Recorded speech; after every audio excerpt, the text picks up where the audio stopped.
Hello, everyone, and welcome back to another episode here on Swish City. I am your host, Bruce Veliz, and in this series, before the NBA does kick off, we're diving in and exploring every single team's season preview and looking at what they did in totality this entire off season, and ultimately going over where I think this team will fall going into the next year. And we've already started off this series diving into two teams already, so if you missed those, definitely go check them out. But in today's latest episode, we're going to be diving in, as you guys can tell from the background, from the thumbnail, from the title, the Washington Wizards, as ultimately I do think they take a little bit of a rise in the Eastern Conference. They obviously still are a younger core. They do have some veterans that maybe could get them some wins here and there, maybe even make them look a little bit better than they do on paper at this very moment. But ultimately, I do think that the Washington Wizards will kind of be towards this bottom of the Eastern Conference, ultimately due to the fact that even though they do have some of these veterans, this still is a young core, and they are still trying to figure out who is ultimately going to be that number one option to really take forward this Washington Wizards franchise into that next step, into that next direction. And ultimately this year, I think that is going to be the case with them trying to figure it out. Obviously, last year, they went out and got the number 2 overall pick in the NBA draft. They went and took Alexander Sarr, who in the beginning of the season had some weak spots that weren't really that were very alarming for him, but then towards the second half of this season started to kind of erase those and kind of look like a better player of himself, and maybe even take that leap for this Wizards team this year. But let's dive in and let's look at the Washington Wizards off season. I do want to give a huge shout out once again to my guy, John Voita. He does a fantastic job. He sent me these templates to make these a little bit easier, and it's definitely aided in the production of quality of these videos, but ultimately in my ability to learn some of these skills. So shout out to him once again. Check him out on Bright Side of the Suns and the Suns Jam podcast over on YouTube, as he does a fantastic job talking about the NBA and overall the Phoenix Suns. But let's dive in and let's look at the Washington Wizards and dive in looking at their additions. Obviously, they went out and they made a lot of trades this year, and they really wanted to reshape their roster. The first trade obviously coming right before the draft, when they went out and they got CJ McCollum from the New Orleans Pelicans, someone that had been kind of teetering around a starting to kind of backup point guard role over in New Orleans, and was on a big contract in New Orleans, making around $40 million. For the Wizards, obviously with their young core, a lot of young rookie scale contracts, the salary isn't that big of a detriment for their team. So taking on a guy in CJ McCollum to hopefully kind of help out some of their younger players and kind of being a great veteran in the locker room is something that they're going to look to buy in to. Also someone that can hopefully get them some wins this year. But they also went out and got Dillon Jones from the Oklahoma City Thunder, and this trade was a little bit of a weird one. The Wizards traded Dillon Jones for Colby Jones. Basically, the Wizards took on Dillon Jones because they had that open roster spot. They weren't going to bring back Colby Jones, and the Thunder ended up waiving him. We'll get to him a little bit when he was lost. But for the Thunder, they ultimately traded him because they were over the roster limit and didn't want to waive one of their guys, and instead wanted to give them an opportunity on another team. Dillon Jones was that player. He finds himself on the Wizards. The Wizards also made some more moves this offseason as well. They went and traded away Kelly Olynyk, who they received in that deal alongside CJ McCollum, for Blake Wesley, Malachi Branham, and some picks to kind of shed some more salary. They didn't need that shooting big man on their team. They went out and got Cam Whitmore as well for some low draft capital out there in the free agent period, due to the fact that the Rockets had too many guys under their roster, with making some big moves, bringing in Kevin Durant and obviously Dorian Finney-Smith into that wing room. And then they also went out and brought Will Riley in. Now, obviously, they did draft him, and we'll get into that why, but this was a draft night trade, and they ultimately did end up trading down with a team to still select the guy that they wanted in Riley, who's going to come into that wing room here and try to be another piece to really solve some things for the Wizards. That can go into the next part, which is who the Wizards signed, and they only made one signing in free agency, and that was bringing back Marvin Bagley III. Bagley III has obviously had some time with some of these kind of rebuilding teams around the Eastern Conference, the Pistons, the Wizards, now was with the Memphis Grizzlies just last year, now being brought back on a very veteran minimum scale contract for the Wizards, someone that's going to help be a backup center for them, specifically with Alex Sarr wanting to play some power forward.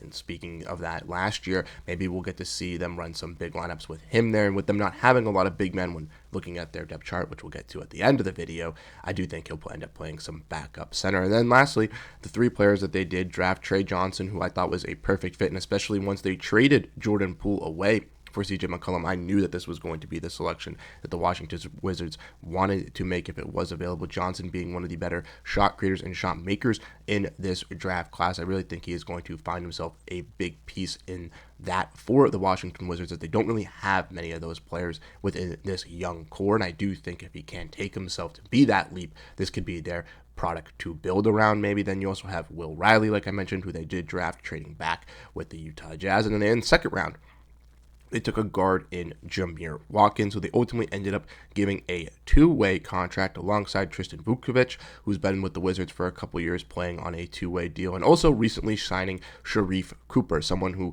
as we all know, if you've been a fan of the NBA dating back to the late 2010s, early 2020s, Sharife Cooper was one of the better high school prospects around then. Never really panned out in the NBA, but has kind of gone along some G Leagues and is now getting another opportunity with the Washington Wizards here on a two-way contract on a young team.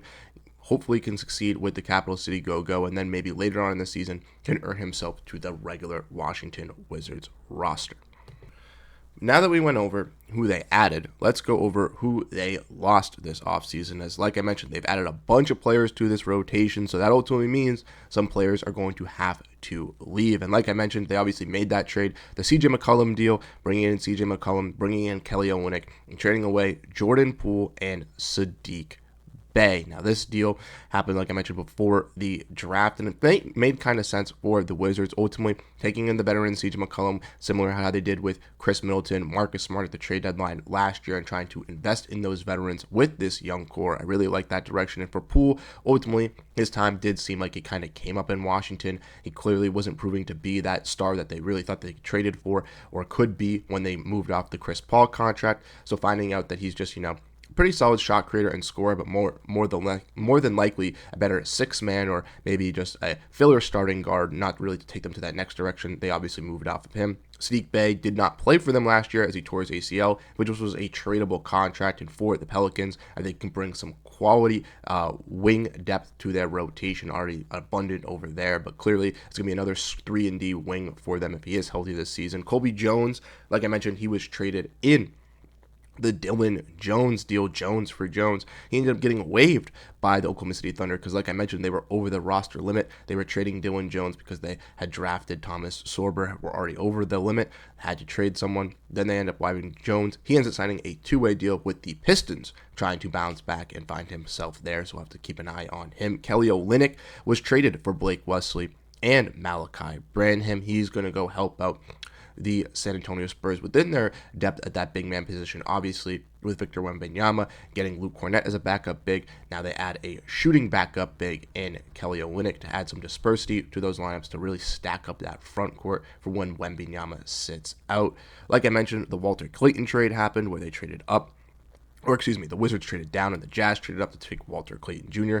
Clayton Jr. didn't really make sense for the Wizards, with them obviously taking Trey Johnson, already have Bub Carrington, CJ McCollum, and for the Jazz, it did make sense. So getting your player and ultimately getting more draft capital in return by trading back makes sense. They ultimately traded Micah Peavy, their second-round pick. I don't know off the top of my head if this was included in the deal with Jordan Poole and Saddiq Bey. It might have been, but it could have been another smaller deal on the edges. But obviously, the Wizards still added 3 guys. They still fill out their roster, so it doesn't really matter for them trading a second-round pick. And then players that left in free agency, Marcus Smart was waived by the Wizards after failing to find a trade for him. After acquiring him at the deadline last year, he ultimately signed with the Los Angeles Lakers. Not really much of a loss for the Wizards, even though they could have used that veteran cornice. Obviously, they traded for CJ McCollum, so expecting Marcus Smart to be back as well was most likely not going to happen.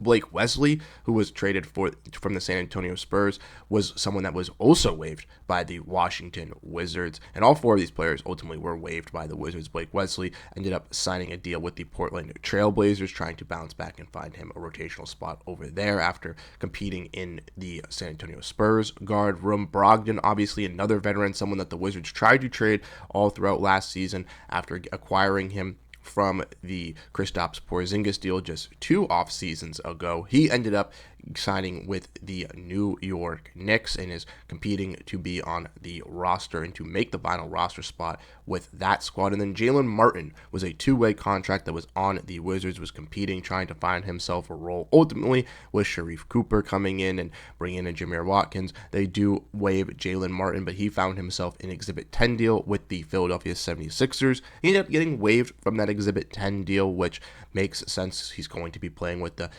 Delaware Blue Coats this off season, and hopefully can find himself a little bit of a bounce back after he obviously had some time competing with the Wizards. Maybe he can find that over in Philadelphia. And then lastly, there are 2 players on the Wizards that either are not signed that were on the team last year or went overseas. The first one being JT Thor. He's bounced around the league on some couple 2-way contracts. He eventually got picked up by the Wizards towards the end of last year. He has not been signed by any club, nor overseas, no G League club, no NBA club, so he is still in the free agency pool. And then the player that did end up going overseas for the Washington Wizards was Richaun Holmes, a veteran big who had been around the league the last couple seasons playing with the Wizards and the Kings.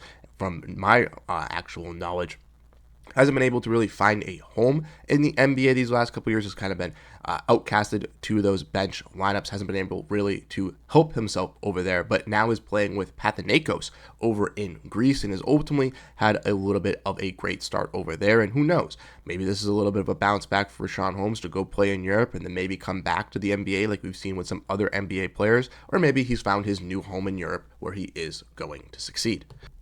So with talking about who was added to this Wizards team and now talking about who has been gone from this Wizards team, let's dive in and let's look at their depth chart. Now, you could argue that some other players are going to start, and you could even argue that one of these players in this projected depth chart is not going to start the start of the year, as Bilal Coulibaly obviously had to go through some surgery in the offseason and is going to be out particularly for the start of the year. So ultimately, he's not going to be starting at this power forward position. But I do think when the Wizards are fully healthy, this is the lineup we're going to see. It's going to be that young core of Bub Carrington, Trey Johnson, Keyshawn George, Bilal Coulibaly, and Alexander Sarr. Now, maybe Sarr would like to play that power forward position, but ultimately, the Wizards don't really have another center in this rotation. Maybe if they do make some more moves down the line with some of these other contracts, they could add another center to this team, maybe even convert Tristan Vukovic to a guaranteed spot by the end of the season, so they have that additional depth at the center position here. But ultimately, starting off the year, it looks like it's just going to be Alex Sarr and Marvin Bagley playing that and being that 1-2 punch for that team. Now, like I mentioned, going back into that power forward position, Bilal Coulibaly most likely not going to be starting the year, so who can really be filling in? Well, they do have veteran Anthony Gill, who they waived and did re-sign recently, so maybe he could get some time. Will Riley, obviously, is their newly acquired wing that they got from the draft. Maybe they bring him in there to make some noise. Justin Champagnie, who's on a non-guaranteed deal, has made some noise for the Wizards on some 2-way deals and even got himself converted to a standard contract. Maybe he could compete in that power forward room. And then maybe even Keyshawn George gets slided down into that power forward starting position with Bilal being out. So it allows a guy like Corey Kispert, who's been a veteran scorer, who might get traded similar to a guy like Denny Avila, who's kind of maybe gotten out of his window with the Wizards. It could be a little bit beneficial for some more teams. Maybe his contract's a little bit weird. That's why he hasn't been able to be traded, but that's someone I'd keep an eye on. Cam Whitmore is obviously going to look his ascension with the Wizards after kind of falling into the clogged logjam of wings in Houston, going to look to make a breakout. And then obviously Dylan Jones, who was with the Oklahoma City Thunder last year, looking to bounce back and make a name for himself. Then you got Trey Johnson in this guard room. He's come in Obviously, one of the most expected rookies, I think, to take a big leap this year, especially with him hopefully trying to be that number one option for the Wizards if he really does pan out with his shooting ability. I think he's going to really help out and be a value scorer for this squad. Chris Middleton, who's going to be a solid veteran, maybe a tradable contract for them depending on how the season goes, how he looks to bounce back. If a veteran look to add him on his 1 year left. Malachi Branham looking to bounce back after a tough year with the Spurs. A great rookie year shooting wise. Last year, not the greatest, looking to kind of get back into a key rotation part. And then you got the guard room, right? Bub Carrington, CJ McCollum, AJ Johnson. Ultimately, we have seen the Wizards talk in their media day so far saying that this guard room is ultimately going to be interchangeable. Guys are going to be starting and playing different times. So who knows? Maybe Bub doesn't start. Maybe CJ does get the starting job. But I do think CJ towards the end of the year would be more valuable for this team as that six-man kind of scorer, being that leader, being the controller of that secondary unit, taking control of the veterans and young guys, while basically the young core gets to experiment and gets to have fun playing with each other, trying to figure out how they can all mesh to be a cohesive unit in 2 to 3 seasons. AJ Johnson was one of those players that was also acquired in that Chris Middleton deal for Kyle Kuzma, and he was someone that didn't get much burn on the Bucks and then completely changed it around on the Wizards. He's someone I'm expecting to take a nice little leap this season as well, to kind of be more instrumental into this rotation for the Washington Wizards. And ultimately, with the Wizards, compared to those other teams that we kind of have broken down, the reason I have them a little bit higher is because they have this veteran status of guys like Chris Middleton, CJ McCollum, Corey Kispert to a little bit of a certain degree with this Wizards team of guys that have been in the league for a couple of seasons, that know what it takes to win and know how to be consistent in their roles. And if they can help this Wizards team maybe sneak out some of those wins that they would have lost last year. I don't think that this Wizards team is going to be towards the bottom. I do think they're obviously going to be a young, inexperienced core that's going to be fun to watch, but I also do believe that they are going to have some struggles that do come towards them, and when they do go against some of these top defensive teams, some of these nights this offense is just not going to show, and that's going to be fine. But ultimately, finding their groove, finding out who could be this number one option and who can really transcend the Washington Wizards into that next direction is this team's goal, and I think we're going to see that come this season. So ultimately, with all that being said, where do I have the Wizards falling? Ultimately, I do have them falling 13th. As you can probably tell from the other two videos talking about the Nets and the Bulls, I do have them a little bit higher for the reasons that the Nets, like I mentioned in their video, don't have much cohesion. It's a bunch of rookies with some scorers here and there. I don't think they're really going to pan out. And the Bulls, even though they do have some veterans, do have some key players that have already really kind of ingrained themselves in Booz Ellis and Josh Giddey, I don't think they have that much cohesion with their players and with their veterans comparative to the Wizards. And I do think that the Wizards will sneak out some games here and there throughout the season that we will be definitely a little bit shocked but happy to see, because it's a fun, exciting team, and that's what I personally want to see in the NBA, is good competition every single night. And I'm hoping the Wizards can bring that this season comparative to the last couple where they've fallen towards the bottom and have seemingly tanked. So let me know your thoughts down below in the comment section here. What your thoughts on the Washington Wizards? Was I correct with their placement? Am I a little bit too high on the Wizards? Am I a little bit too low on the Wizards on your expectations? I'd love to hear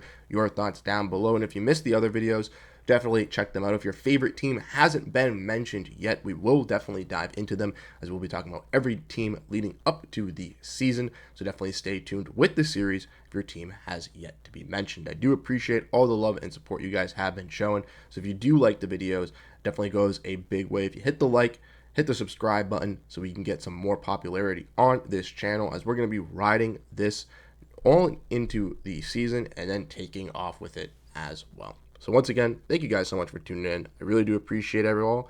Have a great rest of your day. Peace out.